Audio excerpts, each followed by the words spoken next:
Hi everyone, welcome to Ravi spoken English. Spoken English అనగానే చాలామంది పెద్ద మాన్స్టర్ లాగా, కరోనా వైరస్ లాగా ట్రీట్ చేస్తుంటారు. మరి స్పోకెన్ ఇంగ్లీష్ అంత కష్టమా? కష్టమే. ఎవరికి?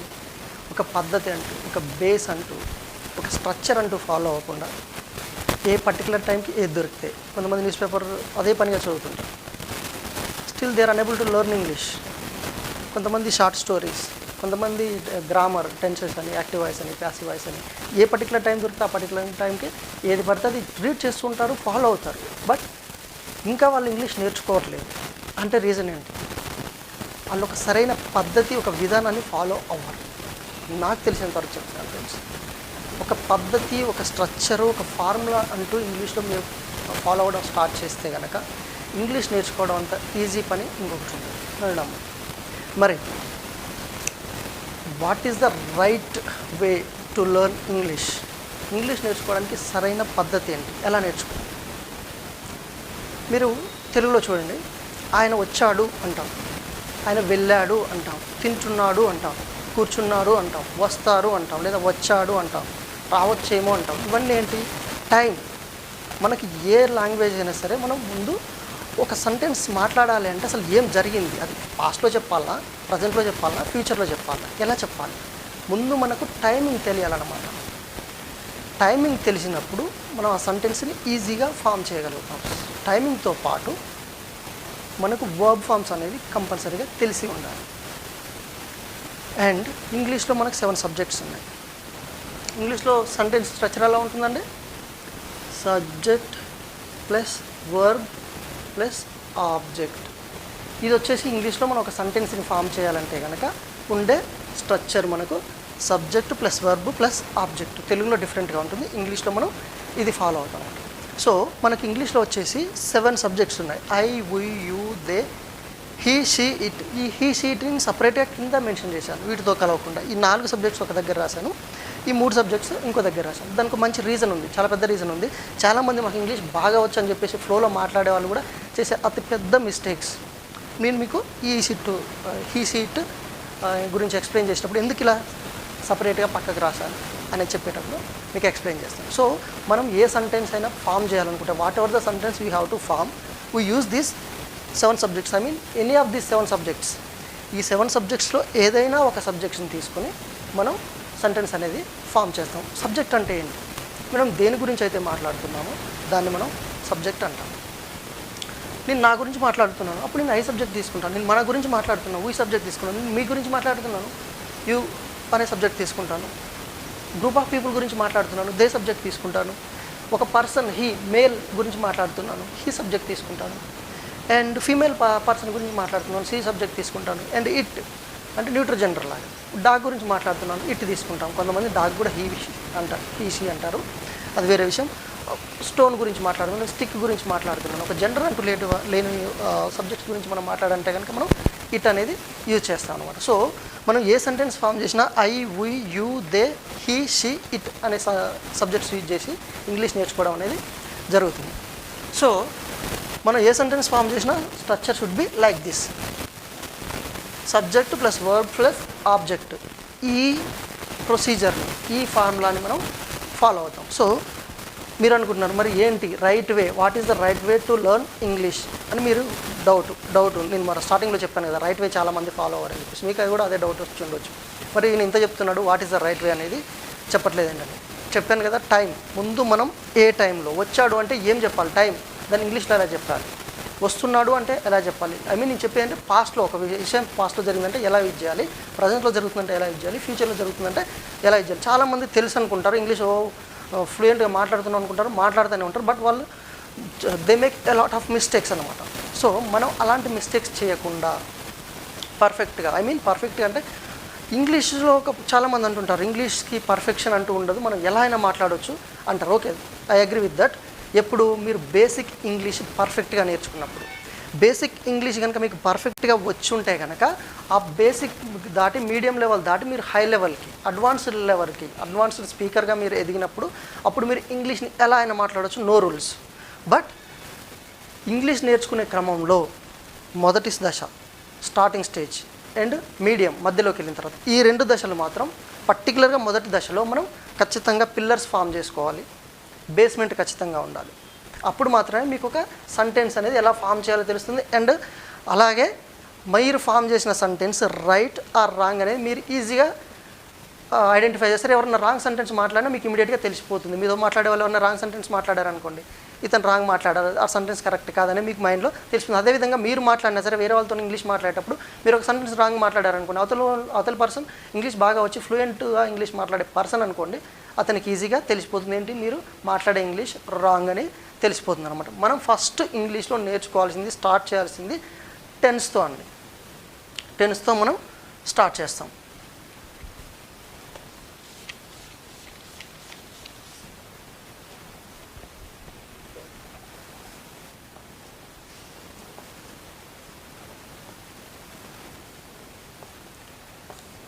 టెన్స్ అంటే టైం. టైం అంటే మనకు తెలుగులో కూడా ఉంటాయి కదా, గడిచిపోయిన కాలం, నడుస్తున్న కాలం, నెక్స్ట్ భవిష్యత్తులో రాబోయే కాలం, భూతకాలం, వర్తమాన కాలం, భవిష్యత్తు కాలం, అలాగే past tense, present tense, future tense. ఈ టెన్సెస్ తెలిస్తేనే, మళ్ళీ చెప్తున్నాను ఫ్రెండ్స్, ఈ టెన్సెస్ మీకు వస్తేనే మీకు సరైన పునాది ఉన్నట్టు. టెన్సెస్ ఎలా నేర్చుకోవాలి? స్ట్రక్చర్స్ ఉన్నాయి మనకు. 3 టెన్సెస్ ఉన్నాయి కదా, present tense,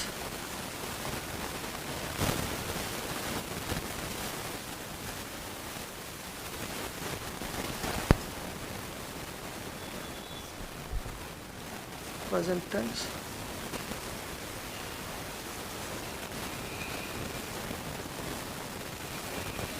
past tense, future tense. present tense అంటే ఇప్పుడు జరిగేది, past tense అంటే పాస్ట్లో గతంలో ఆల్రెడీ జరిగిపోయింది, ఫ్యూచర్ టెన్స్ అంటే ఫ్యూచర్లో జరగబోయే విషయాల గురించి మనం ఫ్యూచర్ టెన్స్ యూజ్ చేస్తాం. అయితే ఒక్కొక్క టెన్స్లో ఫ్రెండ్స్ వచ్చేసి 4 సబ్ టెన్సెస్ ఉంటాయి. అండ్ ప్రజెంట్ టెన్స్లో 4 సబ్ టెన్సెస్ ఉంటాయి. Simple present tense, present continuous, present perfect, present perfect continuous. మీరు పాస్ట్ టెన్స్ తీసుకున్న simple past, past continuous, past perfect continuous. And future tense తీసుకున్న simple future, future continuous, future perfect continuous. ఈ 4 టెన్సెస్లో, ఈ 3 టెన్సెస్లో ఒక్కొక్క టెన్స్కి వచ్చేసి 3 main tenses అనమాట. ఒక్కో main టెన్స్లో వచ్చేసి 4 సబ్ టెన్సెస్ ఉంటాయి. ఆ 4 సబ్ టెన్సెస్కి 4 స్ట్రక్చర్స్ ఉంటాయి. మీరు ఎప్పుడైతే త్రూ ద స్ట్రక్చర్స్ ఇంగ్లీష్ నేర్చుకుంటారో అది మీరు ఎప్పటికీ మర్చిపోరు. మీ బేస్మెంట్ చాలా చాలా చాలా స్ట్రాంగ్గా ఉంటుంది. ఇంకోటి ఏంటంటే మీరు ఇంగ్లీష్లో ఏం నేర్చుకోవాలన్నా, యాక్టివ్ వాయిస్, పేసివ్ వాయిస్ నేర్చుకోవాలన్నా, డైరెక్ట్ ఇండైరెక్ట్ స్పీచ్ నేర్చుకోవాలన్నా, లేదా degrees of comparison, whatever you want to learn, మీరు ఏం నేర్చుకోవాలనుకున్నా సరే మీకు ఈ టెన్సెస్ వచ్చి ఉండాలి. ఈ టెన్సెస్ని బేస్ చేసుకునే మనం ముందు రాబోయేటువంటి గ్రామర్ కావచ్చు, ఇంగ్లీష్ కావచ్చు మనం నేర్చుకుంటాం. సో చూద్దాం, ఒక్కొక్క టెన్స్ చూద్దాం. ఫస్ట్ ప్రజెంట్ టెన్స్లో ఏముంటుంది? 4 టెన్సెస్ ఉంటాయి. ఆ 4 టెన్స్ ఎప్పుడు యూజ్ చేయాలి, అసలు ఎందుకు యూజ్ చేయాలి, ఎలా యూజ్ చేయాలి అనేది ఒకసారి చూద్దాం.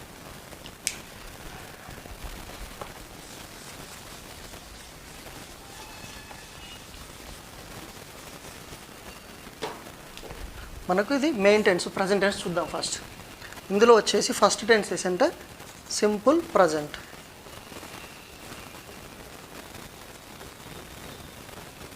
Simple present tense. దీనికి స్ట్రక్చర్ ఉండాలి కదా, ముందుగా చెప్పుకున్నట్టు subject plus verb one plus object.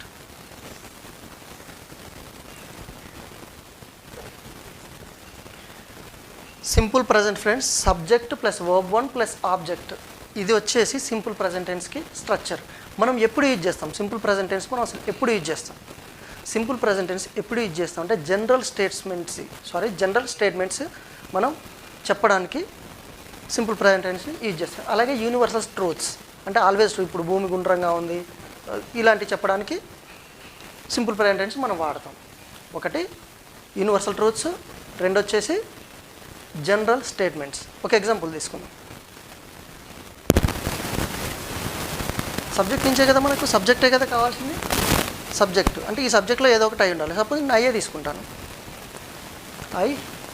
Next verb కావాలి, లైక్ తీసుకుందాం. I like mango. అంటే ఆబ్జెక్ట్ అనేది మిగతా సెంటెన్స్, సబ్జెక్టు వర్బ్ కాకుండా మిగతా సెంటెన్స్ ఏదైతే ఉంటుందో, సెంటెన్స్లో మిగతా పార్ట్ ఏదైతే ఉంటుందో దాన్ని మనం ఆబ్జెక్ట్ అంటాం. ఇది సబ్జెక్ట్, ఇది వర్బ్, ఇది వచ్చేసి object. Subject plus verb 1, verb మాత్రమే కాదు వర్బ్ 1. లైక్ వెర్బ్ 2 ఏంటి మరి? లైక్డ్, వెర్బ్ 3 కూడా లైక్డ్ ఉంటుంది. మరి ఎలా ఐడెంటిఫై చేయాలి వెర్బ్ 2, వెర్బ్ 3 అంటే లైక్డ్ అని ఫ్యూచర్ అప్కమింగ్ క్లాస్లో నేను ఎక్స్ప్లెయిన్ చేస్తాను. Okay, I like mango. కొంతమంది అనుకుని ఉండొచ్చు ఇవి కూడా తెలియదా ఇంత ఎక్స్ప్లెయిన్ చేయాలి. తెలియని వాళ్ళు చాలామంది ఉంటారు ఫ్రెండ్స్. తెలిసిన వాళ్ళు కూడా ఇంకా పర్ఫెక్ట్గా తెలుసుకోవాలి. Okay, I like mango. ఇదేంటి?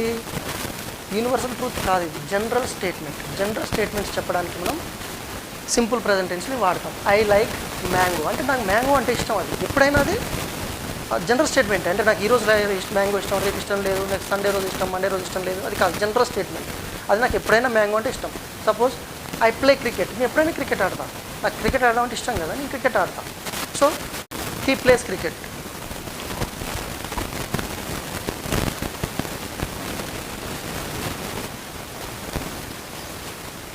He plays cricket. See he అనే సబ్జెక్ట్ తీసుకున్నా ఇక్కడ నేను. అండ్ ప్లేస్ వర్బ్ 5 ఎందుకు తీసుకున్నాను? Plus object. ఇక్కడ యాక్చువల్గా మనకు వర్బ్ 1 ఆర్ వర్బ్ 5 ఉండాలి ఫ్రెండ్స్. సారీ చెప్పడం మర్చిపోయాను. Verb 1 or verb 5. ఎందుకు మరి వర్బ్ 1 ఆర్ వర్బ్ 5? వర్బ్ 1 ఎప్పుడు యూజ్ చేయాలి మనం, వర్బ్ 5 ఎప్పుడు యూజ్ చేయాలి? సి ఇక్కడ ఈ సబ్జెక్ట్లో ఏ సబ్జెక్ట్ మీరు తీసుకున్నా సింపుల్ ప్రెజెంట్ టెన్స్లో ఒక సెంటెన్స్ ఫామ్ చేయడానికి ఈ సబ్జెక్ట్లో అవుట్ ఆఫ్ దీస్ 4 సబ్జెక్ట్స్, ఈ 4 సబ్జెక్ట్లో మీరు ఏది తీసుకున్నా వర్బ్ 1 యూజ్ చేస్తాను. అలా కాకుండా ఈ సబ్జెక్ట్స్ కాకుండా హీ, షీ, ఇట్, ఈ 3 మీరు ఏ సబ్జెక్ట్ తీసుకున్నా వర్బ్ 5 యూజ్ చేయాలి. దీనికి వర్బ్ 1, దీనికి వర్బ్ 5. మరి ఎందుకు? అది రూల్ ఇంగ్లీష్లో. హీ, షీ, ఇట్ అనేది third person singular. Third person సింగులర్స్కి వర్బ్ 5 వాడాలని ఇంగ్లీష్ వాళ్ళు పెట్టుకున్న రూల్. అది మనం ఏం చేయాలి? సో గుర్తుంచుకోండి, ఐ, వి, యూ, దేకి వర్బ్ 1 వాడతాం, హీ, షీ, ఇట్కి వర్బ్ 5 వాడతాం. సో ఫ్రెండ్స్ అలాగే ఇంకొక ఎగ్జాంపుల్ తీసుకుంటాం.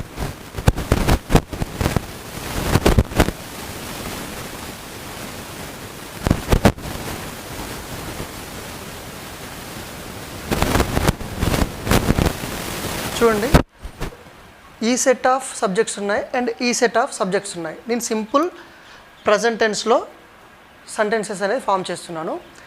ఈ స్టేట్మెంట్స్ ఇందులోంచి మనం ఎలా క్వశ్చన్స్ అడుగుతాం, out of statements how we make questions అనేది కూడా మనం చూద్దాం. చూడండి, వి తెలుగు తీసుకున్నాను. వి ప్లే, వి అనేది సబ్జెక్టు, ప్లే అనేది వర్బ్ 1 ప్లస్ మిగిలిందంతా object. So we play cricket, ఇది స్టేట్మెంట్. సో మేము క్రికెట్ ఆడతాం, జనరల్గా క్రికెట్ ఆడతాం. మనం ముందే అనుకున్నాం కదా సింపుల్ ప్రెజెంట్ టెన్స్ అంటేనే ఏంటి, జనరల్ స్టేట్మెంట్స్ చెప్పడానికి లేదా యూనివర్సల్ ట్రూత్ చెప్పడానికి మనం వాడతామని చెప్పేసి. చూడండి, వి ప్లే క్రికెట్, ఇది స్టేట్మెంట్. సింపుల్ ప్రెజెంట్ టెన్స్లో ఎందుకు వాడాము మేము? సింపుల్ ప్రెజెంట్ టెన్స్లో సింపుల్ పాస్ట్లో వాడచ్చుగా, ప్రజెంట్ కంటిన్యూస్లో వాడచ్చుగా. ఎందుకు వాడలేదు మిగతా టెన్సెస్లో అంటే ఇది జనరల్ స్టేట్మెంట్ కాబట్టి మనం సింపుల్ ప్రెజెంట్ టెన్స్లో వాడతాం. We play cricket, we go to temple, I eat mango, I like cricket, I like badminton. So ఇలాంటి జనరల్ స్టేట్మెంట్స్కి మనం సింపుల్ ప్రెజెంట్ టెన్స్ వాడతాం. బాగా గుర్తుంచుకోండి, జనరల్ స్టేట్మెంట్స్కి మనం సింపుల్ ప్రెజెంట్ టెన్స్ వాడతాం. ఇది స్టేట్మెంట్. వి ప్లే క్రికెట్, మేము క్రికెట్ ఆడతాం అనేది స్టేట్మెంట్ అనుకోండి. ఇందులోంచి మనం క్వశ్చన్ అడగాలి. ఎలా అడుగుతాము? ప్లే. గుర్తుంచుకోండి, ఏ వర్బ్ 1కైనా డూ అనేది ఇంటర్నల్ ఉంటుంది. సపోజ్ కమ్ తీసుకోండి, ఇది కమ్ అంటే ఏంది? డూ ప్లస్ కమ్ అన్నమాట. గో తీసుకోండి అంటే ఏంటి? ఆల్రెడీ డూ ఉంటుంది. మీ ఏ వర్బ్ 1 తీసుకున్నా డూ ప్లస్ గో అయితేనే గో అవుతుంది, డూ ప్లస్ కమ్ అయితేనే కమ్ అవుతుంది, డూ ప్లస్ ఈట్ అయితేనే ఈట్ అవుతుంది, డూ ప్లస్ స్విమ్ అయితే స్విమ్ అవుతుంది. స్విమ్ అంటే అది ప్లస్ డూ మనం రాసినా రాయకపోయినా డూ ఉన్నట్టే. వర్బ్ 1కి డూ ప్లస్ ఆల్రెడీ మిగతా వర్బ్ ఏదైతుందో అది ఉంటుంది. ఇంటర్నల్గా ఇది ఉంటుంది. వర్బ్ 1లో డూ అనే హెల్పింగ్ వర్బ్ ఉంటుంది ఇంటర్నల్గా, మనం దాన్ని ఫైండ్ అవుట్ చేయాలన్నమాట. So we play cricket. మనం ఎప్పుడైనా స్టేట్మెంట్స్ నుంచి క్వశ్చన్ అడగాలంటే ఏం చేస్తాం? ఫస్ట్ హెల్పింగ్ వర్బ్ రాస్తాం. సో ఇక్కడ హెల్పింగ్ వర్బ్ ఏంటి? డూ. తర్వాత సబ్జెక్ట్ రాస్తాం, తర్వాత మెయిన్ వర్బ్ రాస్తాం, ప్లే తర్వాత ఆబ్జెక్ట్ రాస్తాం. Cricket, do they play cricket, do you play cricket, do we play cricket, do I play cricket. ఇందులోంచి తీసుకుంటే క్రికెటే తీసుకుందాం. He plays cricket, she plays cricket, it plays cricket. Question అడగాలంటే does it play cricket, does she play cricket, does he play cricket. ఎందుకు? Third person singular కాబట్టి does బయటికి తీస్తాం. Okay, does he play cricket. మళ్ళీ గుర్తుంచుకోండి, ఇది play మాత్రమే ఉంటుంది, ప్లేస్ అవ్వదు. ఓకే, ప్లేస్ ఎందుకు అవ్వదు? మనం ఆల్రెడీ డస్ ప్లస్ ప్లే అయితేనే ప్లేస్ అవుతుంది. మనం ప్లేస్లోంచి డస్ ముందుకు తీసుకొస్తే ఓన్లీ ప్లే మాత్రమే మిగులుతుంది అక్కడ. So does he play cricket ఇది అవుతుంది. Does he play cricket, does she play cricket, does it play cricket. ఇంకొక వర్బ్ తీసుకొని చూద్దాం. I go to temple, subject verb 1 plus object. ఇక్కడ నేను వర్బ్ 1 ఏం తీసుకున్నాను? వర్బ్ 5 వర్బ్ 1 రెండిట్లో ఏదైనా తీసుకోవచ్చు. సో ఇక్కడ ఈ సబ్జెక్ట్లో తీసుకున్నాను కాబట్టి నేను వర్బ్ 1 తీసుకున్నాను. I go to temple. So నేను టెంపుల్కి వెళ్తాను జనరల్గా, అంటే జనరల్ స్టేట్మెంట్స్ చెప్పడానికి మనం సింపుల్ ప్రజెంట్ టెన్స్ వాడతాం కదా. So I go to temple. So subject plus verb 1 plus object. ఇందులోంచి నేను క్వశ్చన్ రాబట్టాలి. సో క్వశ్చన్ రాబట్టడానికి ఏంటి? ఇక్కడ గో అంటే ఏంటి? గో అనేది డూ ప్లస్ గో అయితేనే గో అవుతుంది. సో ఇందులో ఉన్న డూని నేను బయటికి తీసుకొస్తున్నాను. తర్వాత ఐ రాస్తున్నాను. డూ ఐ, నెక్స్ట్ ఇది యాజ్ ఇట్ ఈస్గా do I go to temple. Okay, next ఇందులో ఈ సెట్ ఆఫ్ సబ్జెక్టివ్ ప్రొనౌన్స్ తీసుకుందాం. సో